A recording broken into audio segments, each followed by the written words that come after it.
ഒരു വീട്ടിൽ ഒരുമിച്ച് വളർന്ന സഹോദരിമാർ ഇനി നാടിന്റെ പ്രവർത്തനങ്ങൾക്കും ഒറ്റക്കെട്ടായി പ്രവർത്തിക്കും. കോഴിക്കോട് എരവട്ടൂരിലെ കിഴക്കിയിൽ വീട്ടിലെ 3 സഹോദരിമാരാണ് ജനപ്രതിനിധികളായി തിരഞ്ഞെടുക്കപ്പെട്ടത്. വനജ, സരിത, സജിത എന്നിവരാണ് ഗ്രാമ ബ്ലോക്ക് പഞ്ചായത്തുകളിലേക്ക് തിരഞ്ഞെടുക്കപ്പെട്ടത്. 3 പേരും CPM പ്രവർത്തകരാണ്. അച്ഛൻ കുഞ്ഞികൃഷ്ണൻ നായരുടെ പൊതുപ്രവർത്തന പാത പിന്തുടർന്നാണ് 3 പേരും രാഷ്ട്രീയത്തിലേക്ക് ഇറങ്ങുന്നത്.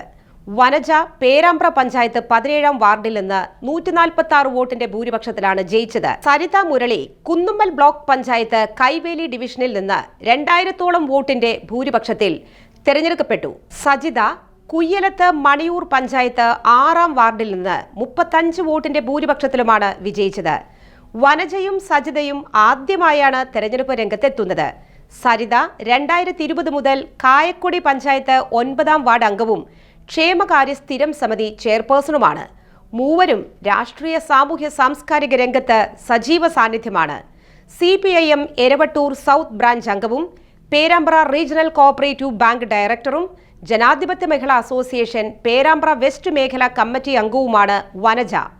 Maniyur panchayat CDS chairperson, CPIM Mandarathur centre branch അംഗം, Janadhipathya Mahila association village treasurer, KSKTU village committee അംഗം എന്നീ നിലകളിലാണ് സജിത പ്രവർത്തിക്കുന്നത്.